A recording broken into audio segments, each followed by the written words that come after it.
Hello and welcome back to my channel. My name's Melissa, and if you like true crime then please subscribe to my channel and put the bell notification on.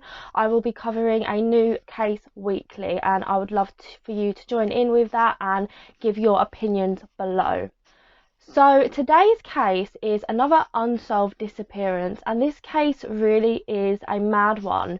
We're talking about Katelin Akens. She was 19 years old when she vanished in 2015 after missing a flight home from Virginia back to Arizona where she lived.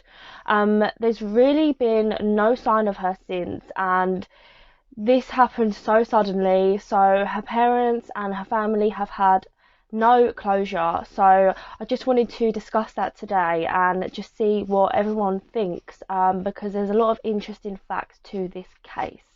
So with that being said, let's just get into it. So Katelin Akens was born on September the 2nd, 1996, and she was born to her mother Lisa, and she had a younger sister named Gabi. They grew up in Caroline County, Virginia. Now, when Katelin was about 7 years old, her mum married a man named James Branson, and he was pretty much the main father figure in Katelin's life, because Katelin's real dad actually left when she was 3 years old, so James was basically her dad. But then Lisa and James later divorced, but that was all on pretty good terms, and he still remained the main father figure in Katelin and Gabi's life. Katelin was described by friends as being really unique. She had a really strong personality. She always made everyone laugh, and she was really out there. She was kind of alternative. She used to regularly cut and dye her hair. She had piercings. She had a number of tattoos. So she was very expressive, and she was quite a loud person. But Katelin was also described as emotional, and she could be unpredictable at times, but you know, being 19, that's not too uncommon. She also experimented a lot and had a lot of different boyfriends and girlfriends, so she was really just figuring out herself and figuring out who she liked. As I said, Katelin was very, very close with her family, her mother and her sister, so it was particularly hard yet exciting when she decided to move from Virginia to Arizona when she was 18 to be with her girlfriend Amber. Now, Amber and Katelin were actually childhood friends.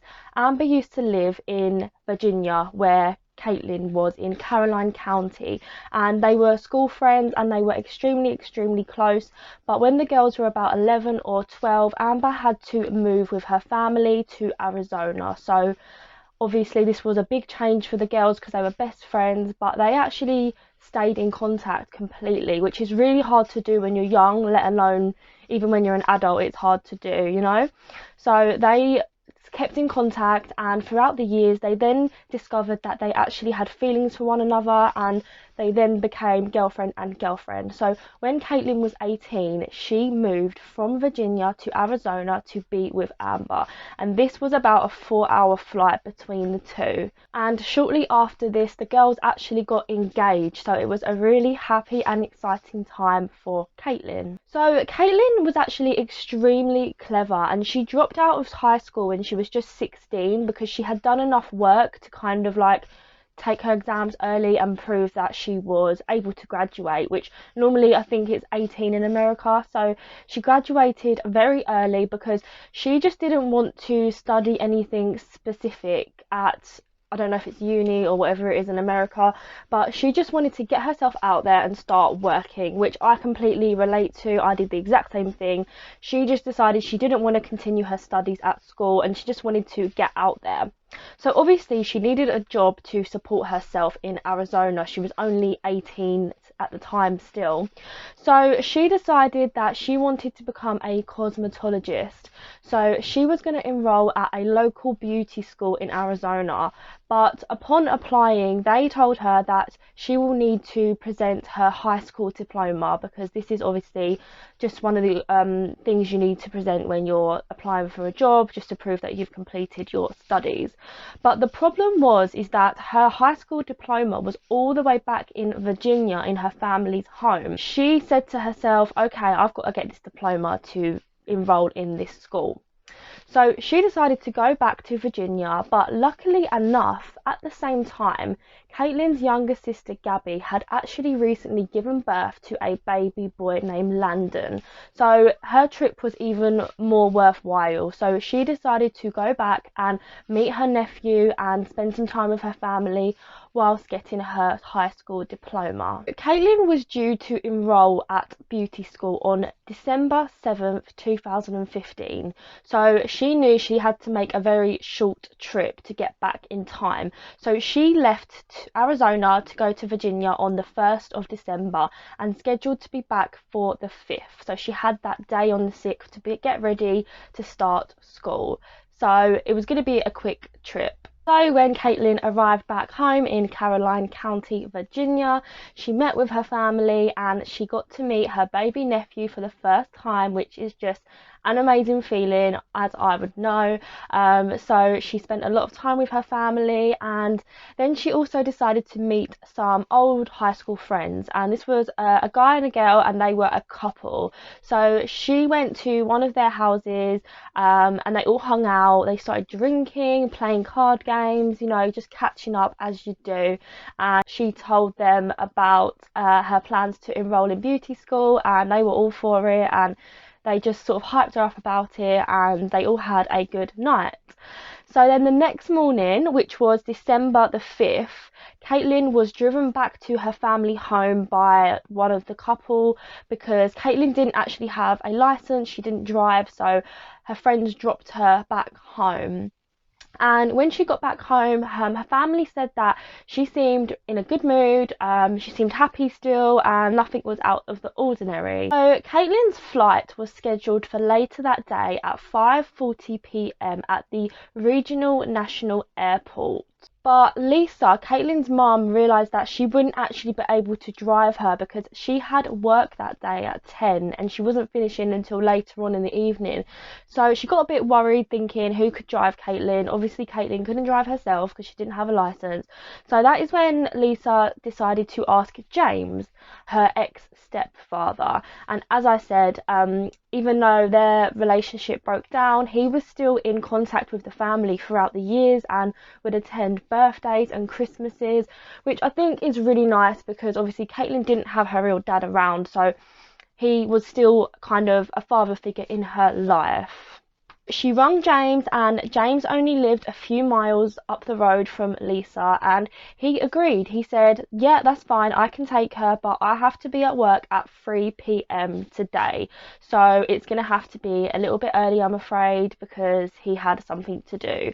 And Katelin was fine with this because she didn't really have another option, so she just had to sort of take that. So they were going to head up a few hours early, which you do anyway when you're catching a flight, so she was fine with that. And then Lisa drove her round to James's at about 9:20 in the morning. They arrived, they all hung out. James seemed really excited to see Katelin and catch up, and then Lisa left them and then headed off to work. Something to also note is that, as I said, James was still in Caitlin's life as the main father figure there, but she had reported on a few occasions that James could be verbally abusive. Now, I want to make this clear that it's never been reported that he was physically abusive, but I just thought this was interesting going into the rest of the case, and you'll see why. James lived in Partlow, Fredericksburg, Virginia, and this was just a few miles away from where Caitlin's family lived. So the drive was about 60 miles to the Reagan National Airport. And when James and Katelin arrived at the airport, James has sent Lisa a text message, and he said about 1 or 2 p.m, I've just dropped Katelin off. By the way, she asked to be dropped off at the Springfield Metro Mall shopping centre because she wanted to kill some time before getting her flight. Lisa's mum replied back saying, okay, how was the traffic? And he said, yeah, it was fine. And then she started to think about what James said again, and she thought this was really, really weird because Katelin was then said to be getting the metro up to the airport, which was about 2 stops, but Katelin had never ridden the metro on her own. I don't know why, but she never used to get the trains by herself, and the last time she did, she was about 7 years old. So Lisa was a bit concerned that James said that Katelin asked to be dropped at this place because it didn't seem like something Katelin would do. And after this point, things take a very strange turn. 8 minutes after James sent Lisa that text, Lisa received a message from Katelin saying, I'm at the airport, battery dying so won't be able to text for a bit. And then Lisa replies, okay, let me know when you get on the plane. And at first she was actually relieved that she'd heard from Katelin, but then she quickly realised that this contradicted with what James just said, because James said that she was at the mall and Katelin's saying she's at the airport. Then Lisa decides to call Amber, Katelin's fiance, and she realised that Katelin had also sent a strange text to Amber that Amber was also confused about, which said, something came up. I'm not coming back today. I'll let you know when I get a new flight. And then a separate message, I won't be able to text for a bit. Now, Lisa and Amber spoke on the phone and they actually became quite worried. Lisa was kind of like, what do you mean you've just received that text? I've just had a text from her saying that she's at the airport. Lisa tried to call her daughter just to straighten things out, but her phone wasn't being picked up and it was going to voicemail. They both frantically tried to call Katelin because it just did not seem like something Katelin would do. Later at 7 p.m, Katelin sent a further 2 texts to Lisa and Amber saying, I'm staying with a friend, I need some time alone. At this point, they were in a complete panic because 7 p.m. had passed and they knew that Katelin didn't get on her flight at 5:40 p.m. and there were no other flights flying from Virginia to Arizona that day, so they were just basically like, what the hell is going on here? Lisa decided to call the Region National Airport to check if Katelin ever checked in or if she was put on another flight somewhere else, but they confirmed that they had not seen Katelin and she had not checked in. Now, the reason they panicked so much was because Katelin obviously wasn't coming home that day, but also the way in which the text messages were sent were really not like Katelin's texting style. Apparently, Katelin used to send one message in a big bubble. You know, some people send like I personally send one text and then another in different sentences, but Katelin never done that. She specifically sent big bubbles of text, and she actually didn't like and found it annoying when people did send one-liners. So the texts were all in one-liners, so Gabi and Lisa were just really confused because this didn't seem like it was Katelin texting them. We all have our close friends and family members, so we know how they text, and if they started acting strange, missing flights and then also sending texts in ways they normally wouldn't, I think we'd all be really worried too. Later that evening, Amber then received a Facebook message from Katelin. Basically, Katelin said in this message that the reason she couldn't come back was because she had cheated on Amber. And Amber was really confused because this didn't sound like something Katelin would do. They weren't having any issues at all. They were really happy. They were still engaged. But she also said if this was the case, Katelin is not the type to just run away from problems. She would normally just talk it out and they'd figure things out together. And I just think that's so bizarre. Okay, even if you did cheat on your partner, you probably are going to be really, really upset. But I don't think you're then going to run away and then never be seen again. So none of this made sense. It was then later confirmed that Katelin had messaged another friend of hers, and what she said was, I don't want to be here and I don't want to be there. meaning that she didn't want to be in Arizona, but she also didn't want to be in Virginia. On December 7th, 2 days after Katelin's disappearance, Lisa was obviously losing her mind, so she decided to go to her local police station and file a missing persons report. And as this was being processed, one of the police officers received a call that would shock Lisa. They asked Lisa to sit down in a room and informed her that Katelin's luggage had been found in a drainage ditch in the 6600 clock of Riverside Road, just outside Fredericksburg, Virginia. This was over 50 miles away from the Regent Washington National Airport, but just a few miles away from where James lived. Upon inspection of Katelin's blue carry-on suitcase, it looked as though it had been thrown out of a moving vehicle, and the reason being that one of the wheels had fallen off and it was quite scuffed up, and this was along a busy highway road, so you know, it was thrown into like a ditch where there was like a forest behind it.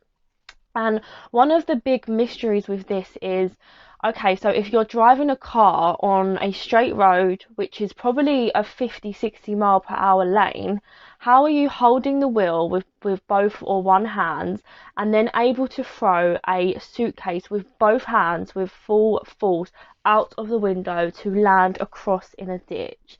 If you really think about that, that's pretty much impossible without swerving into the road. So this is what makes people think that whoever threw this suitcase, maybe there were two people there and two people that took part in this. So when they looked inside Katelin's suitcase, what they found inside were her glasses, a phone charger, cash, her credit cards and her plane ticket. All that was missing was Katelin's clothes, her cell phone and her high school diploma, the very one that she came back to Virginia for. An investigation was launched and police actually never ruled James as a person of interest initially because he was very cooperative with the police and he told his story multiple times and he never messed it up and his story was straight. He told police and Lisa that he drove Katelin to the Springfield Metro Mall between 1 and 2 p.m. because she had asked to be dropped off there and then said that she would get the Metro up to her flight closer to the time, and he said that he gave her $20 to get the Metro. When police received Katelin's phone records, this showed some really interesting information. They found that the text Katelin sent her mother at the airport, the first one saying that she was there, pinged more than 30 miles away from the airport and was more in the direction of Fredericksburg. The text James sent to Lisa saying that he just dropped Katelin off pinged just a few miles from his home. So how did he get back in time 60 miles to then send this text saying that he dropped her off but was already in his home? And the last text that Katelin sent at 7 p.m.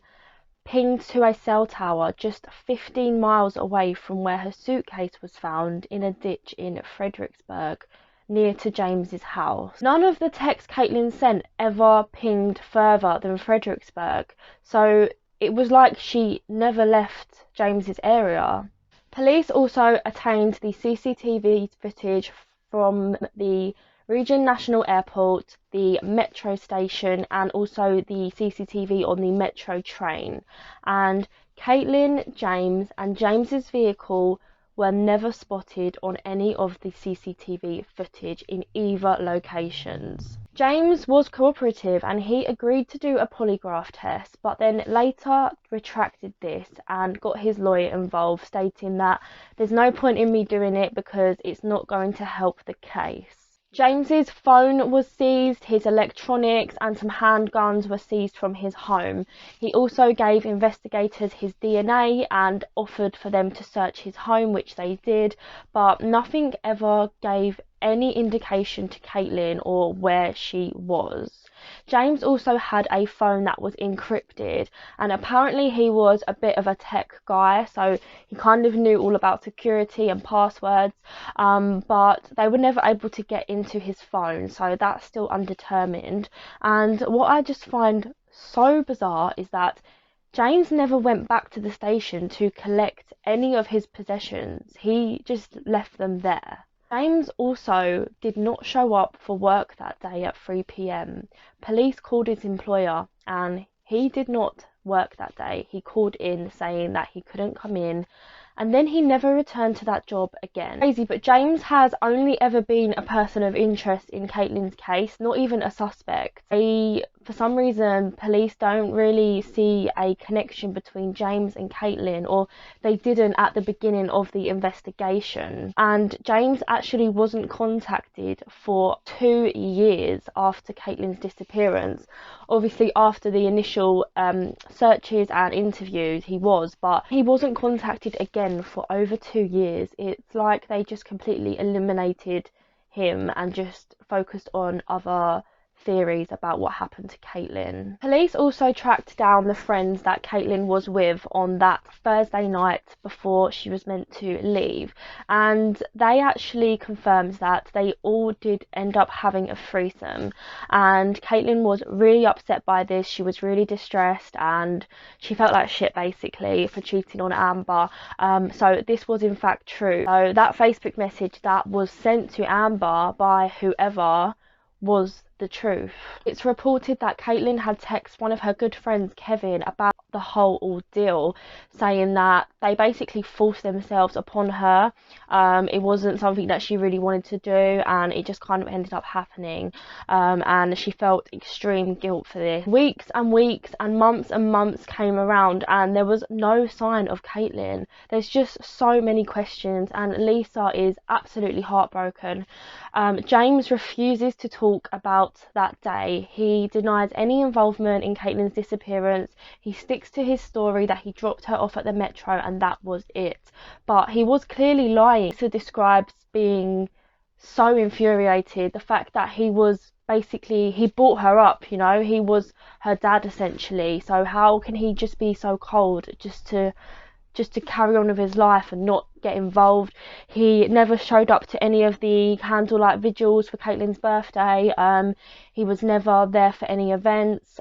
He actually snuck out of the back exit of either his home or a location whenever he was asked to do an interview, and he's just kept completely hush about Katelin. Now let's talk about some theories, and the first one I'm going to mention is that maybe Katelin wanted to run away.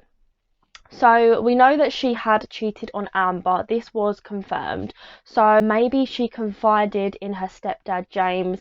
Maybe she told him what had happened and she told him she wanted to run away, and he helped her do that. And the reason he's being so quiet is because he's protecting her and he's keeping her secret for her. But then there's a lot of holes in this theory, because why didn't she take her glasses, her cash, her wallet? Surely if you're going on the run, you're going to need every bit of cash you can get. So that's something that doesn't make sense. And also, Amber was very happy with her life. As I said, she was engaged and she was really close to Lisa and Gabi. She texted them all the time. They spoke pretty much every day. It's baffling. If she did run away initially because she cheated, I can kind of see that maybe happening. But then 5 years later, to not come back and not tell people that you're alive, I really don't think she'd make her mum suffer that long. But you never really know. The next theory was that Katelin was murdered, and murdered by James. And I mentioned at the beginning of the video that Katelin had reported to friends that she had been verbally abused by James in the past. Now, the extent of this isn't clear. I haven't found information on it, but she apparently could be quite nervous around him and afraid of him, because there were a few verbal altercations, but there's never been a report of physical abuse. So this is just something that I find interesting. And interestingly enough, James actually never tried to contact Katelin after that day. So that is bizarre to me. If you drop someone off at an airport, it's a bit scary anyway, so surely he would ring her to make sure she got on the plane okay, especially after she's gone missing. Surely he's going to ring her phone, but he didn't ring her at all or make any contact with her, which is extremely sketchy. As I said, he hasn't attended any events or agreed to speak to any media platforms about that day, and of course he lied. He didn't drop her off to the mall because she was never seen on CCTV, so that's a complete lie. And he didn't show up to work, so I really don't understand how he's kind of like got away with this. He's not even a suspect. I just find that crazy. But anyway, James definitely knows something. And the reasons why he won't speak are a mystery. This case is really, really sad because we potentially have someone out there that knows something, but he's just not speaking. So whether he's covered up Katelin disappearing, or that's why he's being quiet, or he's essentially involved in her murder, it's just extremely sad. I hope that we find out what's happened to her, and hopefully one day James will talk about what's happened. That's the end of this case. I hope you've enjoyed my version of it, and any comments or opinions, please comment below and we can have a discussion about any part of this case. Thank you so much, and I'll see you next time. Bye.